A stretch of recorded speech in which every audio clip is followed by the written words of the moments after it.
All right, welcome back to Conscious Construction, the Conscious Enneagram podcast. I am Abby Robbins. And I'm Kimberly Culbertson. And today we are talking about sevens.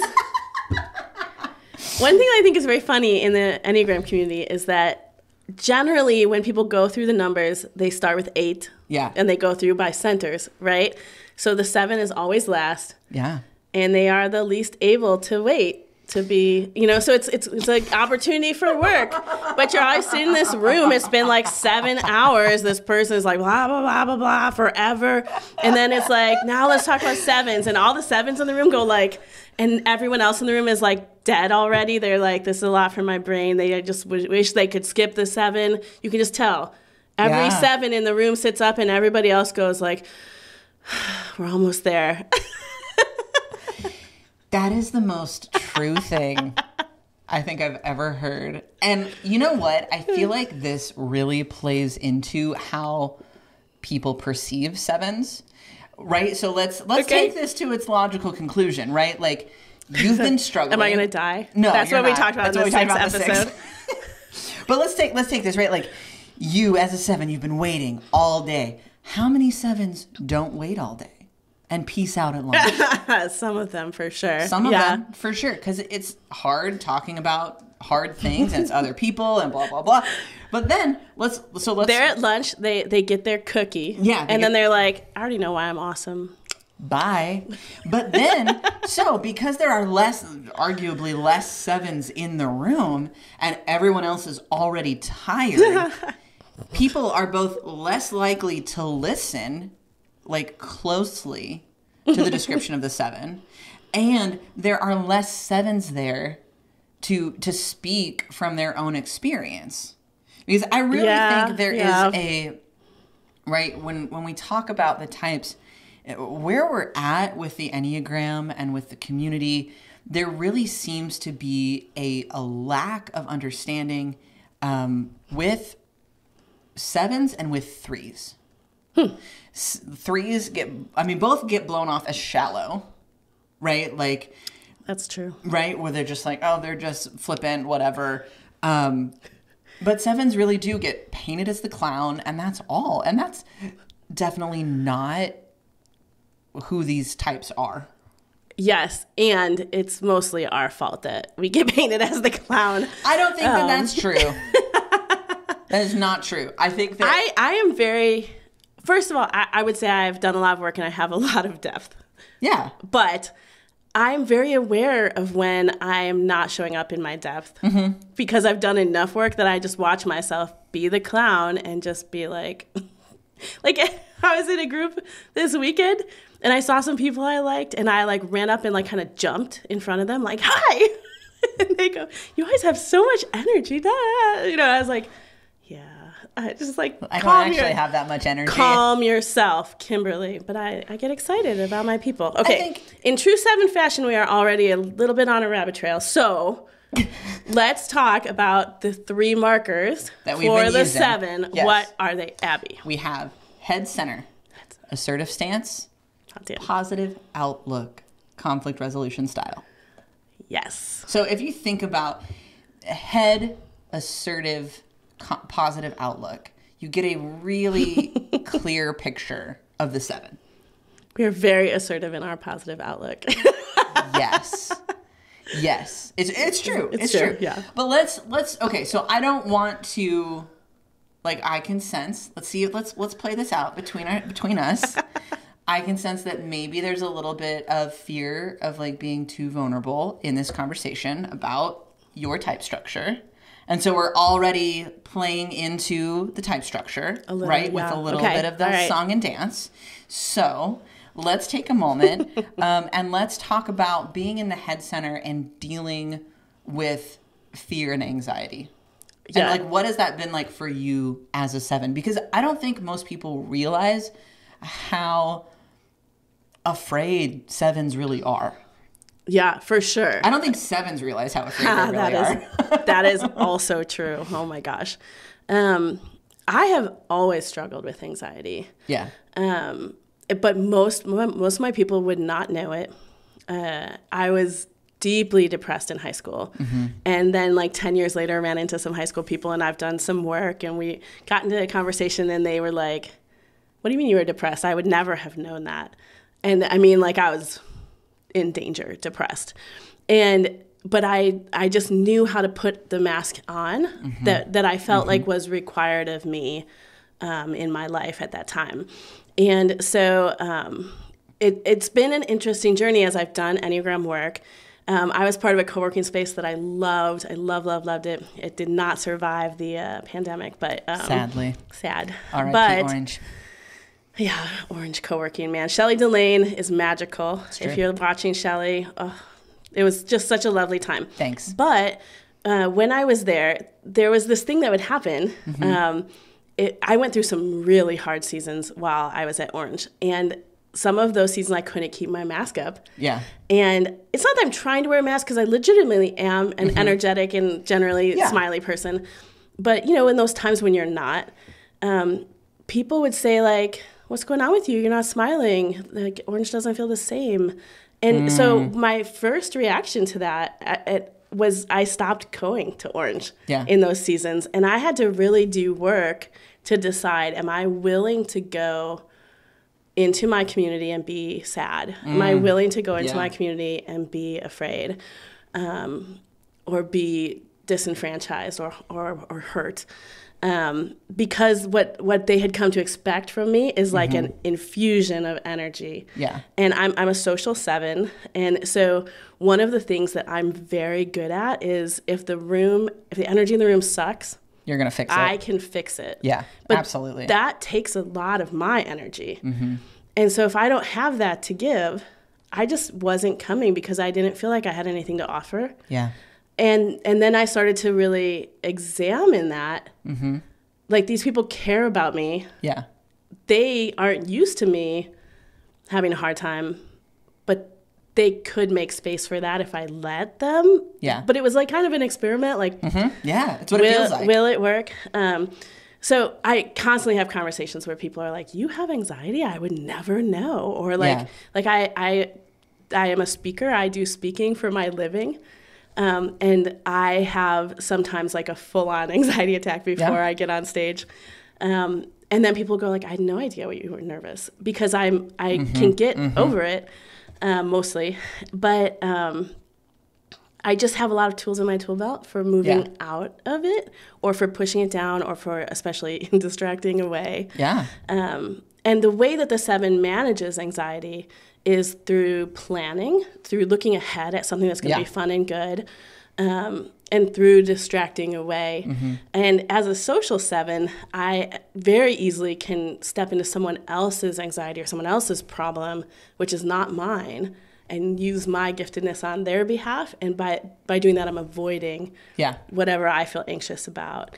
And so it, like, stepping up to my own anxiety has been a lot of work for me. Well, I think what's interesting, right? Like all of the 9 types, when we're doing our thing, whatever it is, there is some sort of payoff or value in that for us. And I think what the 7s do with their anxiety and their fear, you know, you're saying like, oh, we like distract away, or we, you know, just ignore it, or these things. Like, I think that it's actually, what you're doing is actually more related to the anxiety. Like, it's almost as if whatever energy the anxiety is producing, you have channeled that, and through this like positive outlook, right? Like this is how we go from head to assertive to positive outlook. Right. You're taking the energy, the anxious and fearful energy of the head center.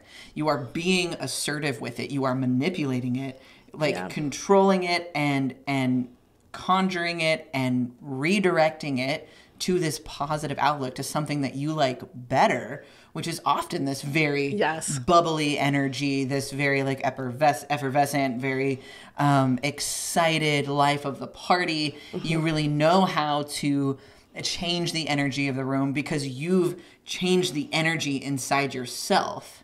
Oh, yeah. The issue is, like, where this becomes a problem is that if you don't actually address what's creating this energy, it's still going to be there even when you're too tired to do this like manipulation of it. Right, yeah. Like then this is a word for all assertive types, is like you can do whatever you want to avoid your feelings in the moment. They're still there. It's so true. Every emotional thing that you have just glossed over in your life is like sitting there waiting for you. It's just like a big pile of emotional shit that is just like, it is. Hey, you're going to have to deal with me eventually. And 7s, 8s, 3s, we don't do that work. Well, and you will eventually, but eventually it's like, do you want to do it now, or do you want to be anxious about it for months and then have a breakdown and have to do it? And it's like, you could just do that now. You could sit down and be present to your feelings. But it's real hard for Kim, the 7s. That is some beautiful personality judo. You just took the energy of the type and redirected it to fight the tendency of the type, right? So you were like, okay, your goal is to avoid pain here as a 7. All right, well, would you rather work with this now on your own terms, even though it's hard and challenging, or would you like to continue to ignore it and then it'll still be hard the whole time? Yeah, and then have it thrust upon you, not on your own terms, where you break down, you lose all, right? Like you did that's a great example of like pitting the type against itself in order for us to grow. And that's really a lot of the work that I do with my clients, is like, how do we take this energy that's moving us in one direction and just nudge it slightly? It's not a big move, it's just a nudge, so that it's directed towards something that will actually benefit us more. Yeah. If you are in a relationship with a 7, this is the 7 hack that I have learned through hard lessons myself, which is just that 7s are future oriented. We're interested in what is coming. We're anticipating things. And so if you can put in front of the 7, like, presently, this feels terrible. But if you don't fix it, if you don't deal with it, in a month, in 3 months, it's going to feel worse. So you get to choose what you want to do. The 7 has a lot of agency. The 7's like, I don't like this. I'm going to go somewhere else. But if you can say, like, in the future, it's going to be worse, you can hack that with your 7, because they move into the future very easily, you know? Yeah, for sure. So I have definitely done that, to the point that we were on a panel together, or I was on a panel and you were there, but they said, I don't think you're a 7. I think you're an 8. Do you remember that? And I think Abby was laughing in the audience, like, probably. Not an 8. But, you know, I used to be very conflict avoidant, and a lot of 7s are, because conflict Positive outlook. Yeah, conflict feels bad. We want to get out of it as soon as possible. And I do not enjoy conflict. So, like, I don't get energized. I'm not an 8. But when you ignore conflict, you are in long-term pain. And I've learned that in a lot of ways. And so as a 7, even though I don't like conflict, I will go right into it in that moment, because I have learned and done the work around boundaries that, like, if I don't want to do this 10 times, I'm going to have to cut it off right now. Yeah. And I'm so good at it that I was like, they were like, you're on the wrong panel. And I was like, no, she's not. No, I've just done the right work. Yeah. Yeah. I think what's interesting, right, is, you know, we talk about 7s as being kind of this, like, clown or the entertainer, or like somebody who doesn't have a lot of depth. I think that there is a lot of depth for 7s, regardless of how much work they've done. I think 7s have very deep inner lives, but they are unwilling to show that to other people because of this fear of, maybe it's conflict, or, you know, this fear of being seen and being vulnerable.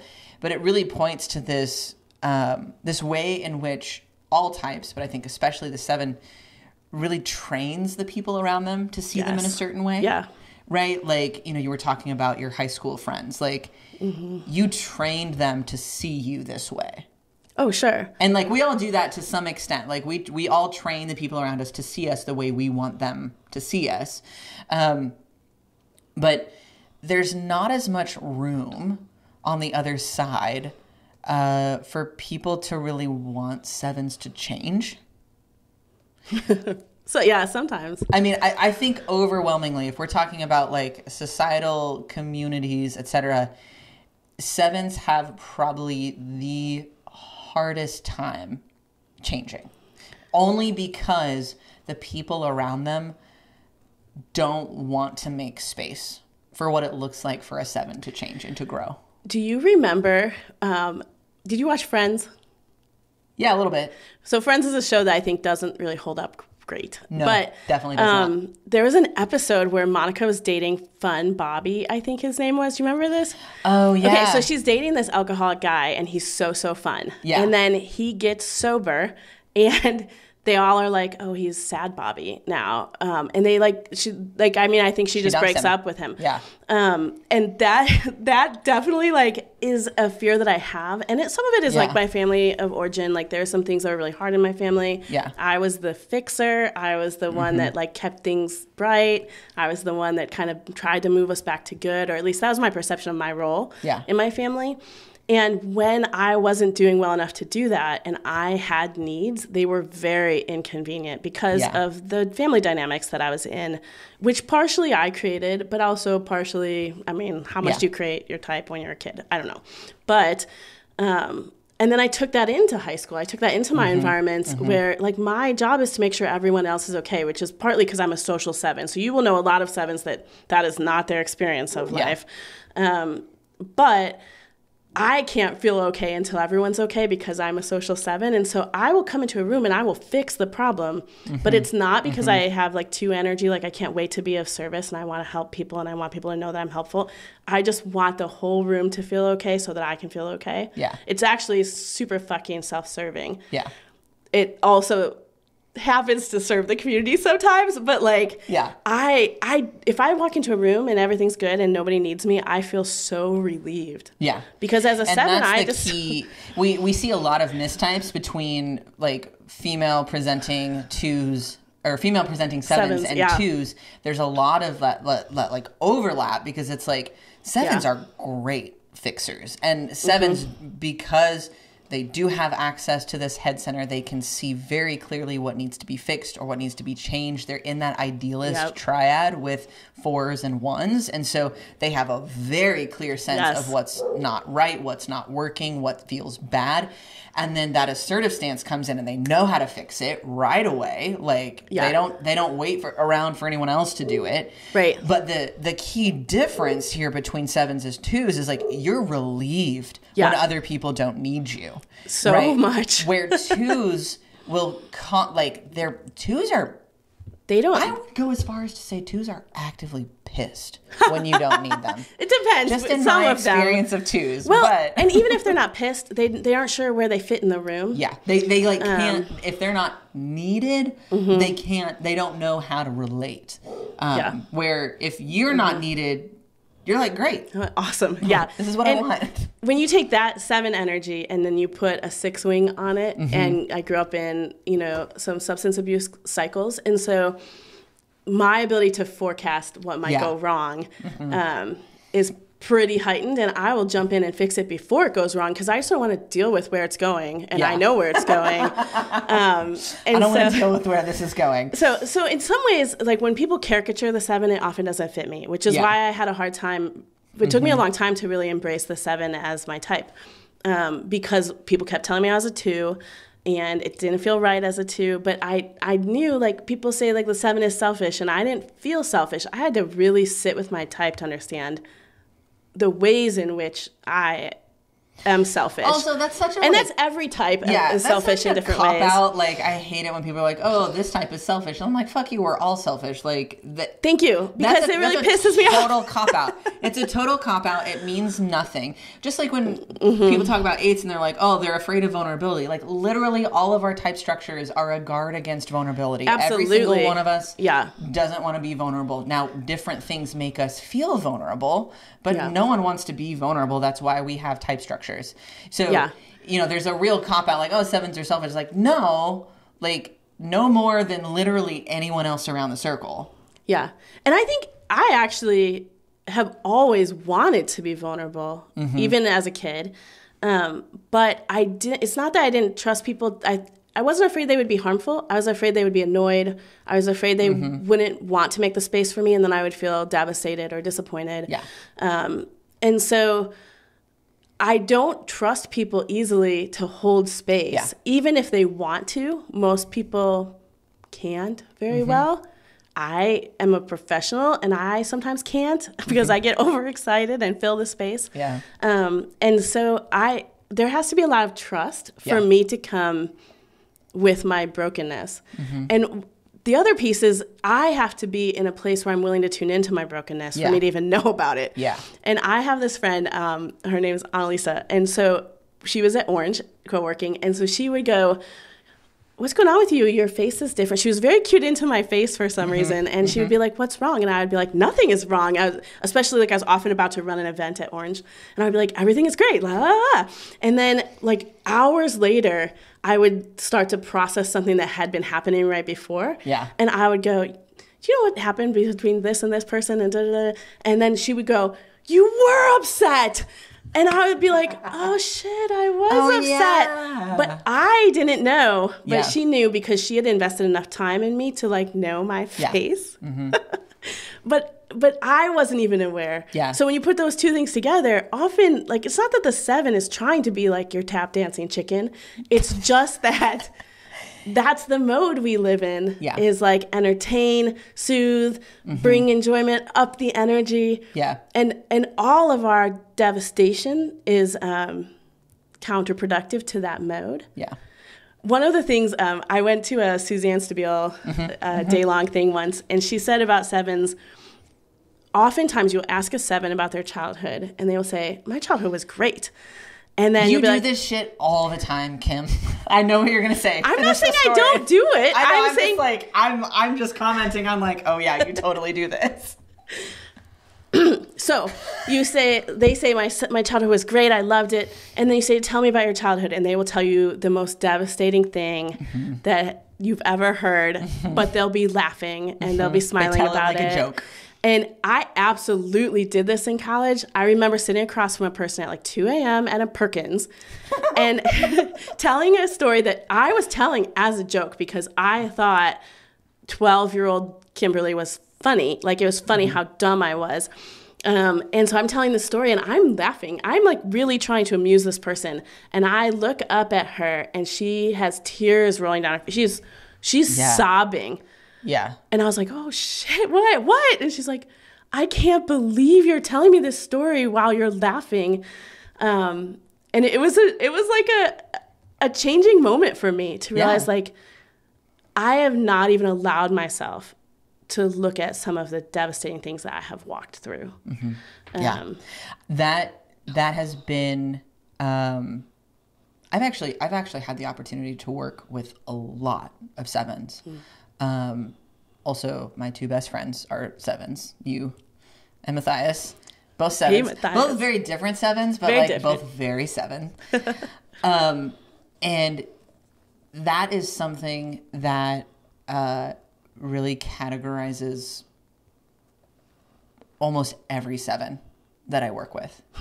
There is a lot of pain underneath the surface. And you know, kind of moving towards this idea of like, okay, if you're in relationship with a 7, like one thing that working with 7s that has been helpful, like people in relationship with them, is if 7s feel like they have to keep the energy high, they're going to continue to avoid whatever it is that needs to be addressed. And so actually stepping in and doing that work for them can be really helpful. Like if you're planning a vacation, like 7s are great at that shit. True.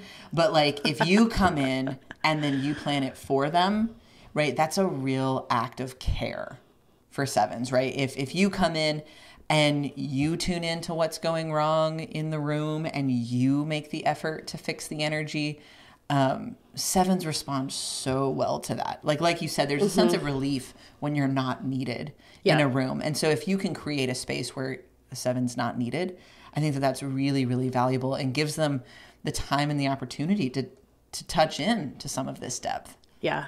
And I actually think, for me especially, but I think for a lot of 7s, they need permission, actual spoken permission. Yeah, absolutely. To come vulnerable, to come sad, to come broken. Like, I know you are really energetic and smiley, but if you ever aren't, I'm a safe place for that. Yeah.